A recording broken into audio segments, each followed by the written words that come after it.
everyone for making the trip here and your unwavering commitment to Missourians with mental illness and to their families. I'm extremely glad you're here today to make your voices heard in your state capital.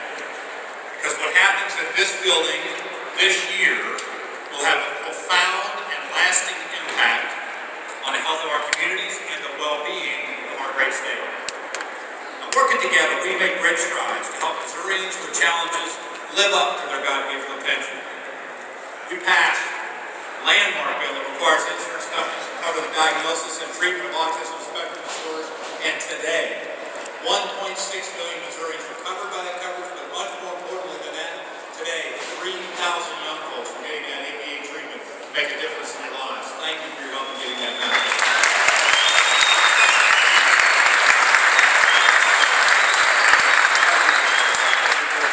Just this last year, we added the new mental health liaisons at each of our 29 community mental health centers across the state, so that today, these trained professionals are working with families, schools, courts, and law enforcement to connect Missourians with mental illness with the care that they need. Okay, we've also launched a rapid response team to ease the burden for our doctors and nurses in emergency rooms when they're faced with significant challenges of people in heat problems. Now, we also made a historic investment in mental health first aid training so that teachers, pastors, first responders, and colleagues can identify the signs of mental illness and know what to do. Folks, just in this year, we will have trained 1,000 more Missourians on these proven life-saving techniques. A recent report found that Missouri is ranked number 2 in the nation in the number of people who have completed mental health first aid training. We're not done yet.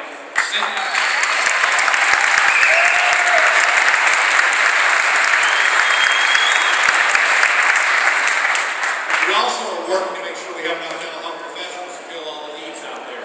Our Parent Missouri's Mental Health will help add to. We have 72 counties in the state with no licensed psychiatrist practice, okay? And we have huge unmet gaps and needs out there, and work with our higher education community to meet them. Now, working together, we've made significant progress in strengthening our state's mental health system. But friends and members of the General Assembly, if you're listening, we have much more work to do.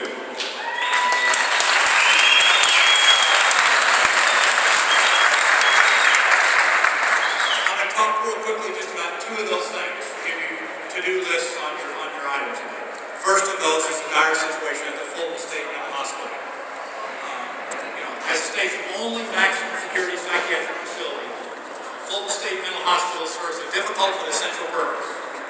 And since 2007, it has taken over 1,000 admissions from 99 counties across the state. There are those folks that when they talk about Fulton, think it's only a Fulton issue. It is the place in our state that deals with those challenges and has accepted, like I said, since 2007, folks from 99 counties.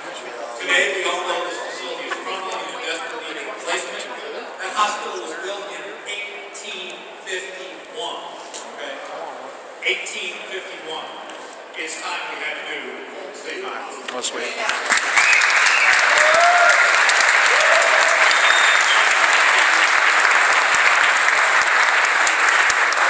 It's inadequate to these patients. It's dangerous for the staff that work there. It's expensive for taxpayers. Quite frankly, it's an embarrassment to our state.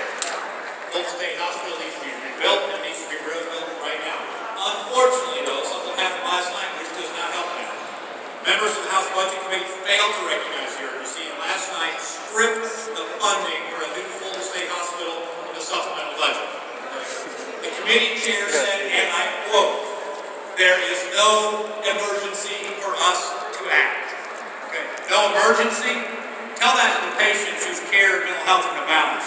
Tell that to the staff who put themselves in danger each and every day. Tell that to the taxpayers who will be on the hook for expensive repairs and costly upkeep of a dilapidated and distracting building. Friends, the emergency is real. It is imminent. This needs to get done. Now, we're sick and tired of excuses. The time to do it is right now. Interest rates are low, our credit rating is high, the need is undeniable. This is the year we get that done. Extremely disappointed that the House has not put that in their budget. And I ask each of you, as we're dealing with House members and Senate members, to tell them to do what they've been talking about doing all year. This is the time to do it. Them voting no last night in that committee, the supplemental budget, is a bad step, and we need to do everything we can to get this done this year. Right.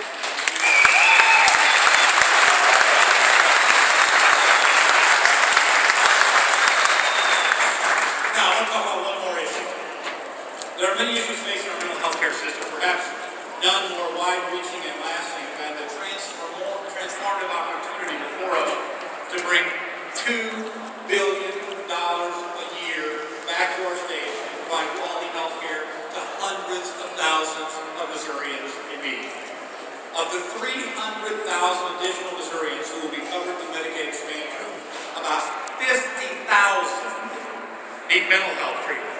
50,000 of that 300,000. Okay. Many of them are like young adults with developing mental illness like schizophrenia or bipolar disorder. Right now, unable to afford health coverage, these individuals often go years without treatment. And I do not need to tell anybody here what happens when those serious situations are not treated. As a result, their conditions deteriorate, with tragic results for families and communities: homelessness, poverty, crime, and sadly, too often suicide. But I want to tell you, friends, it does not have to be this way. I'm sorry. By strengthening Medicaid, we can provide these individuals with quality, coordinated care before they reach a crisis point.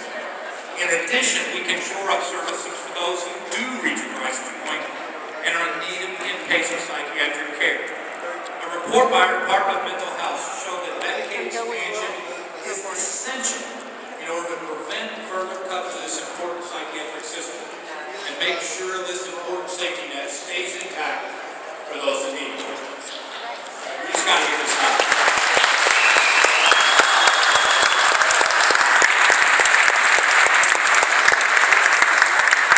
We also gave this much to the economy. Independent analysis say it would create at least 24,000 jobs and would create revenue and opportunities throughout the state.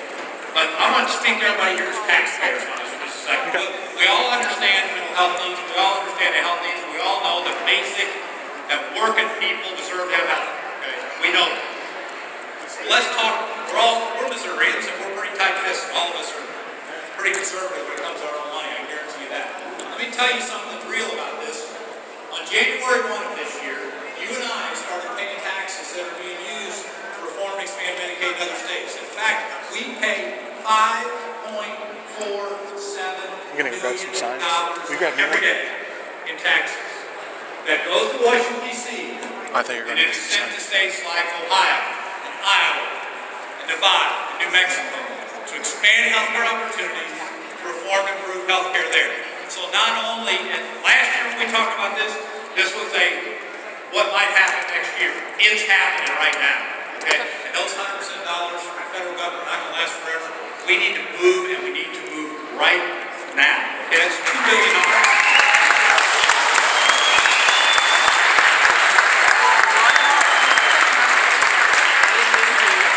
So to add all that up, everybody sitting here, each of us pay on average of $500 a year in taxes over what we spend in other states for healthcare than it is been here.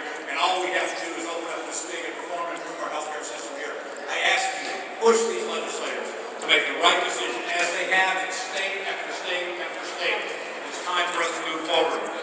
You know, each day we know now, those states that use Missouri's tax dollars to implement innovative reforms, like rewards for making healthier lifestyle choices or penalties for missing doctor's appointments. Each day we know now, nearly 300,000 working Missourians go another day without the treatment they desperately need for no other reason than they happen to live in Columbia rather than Cairo, Illinois, or in Macon, Missouri instead of Muscatine, Iowa, or in Herman, Missouri instead of Hope, Arkansas.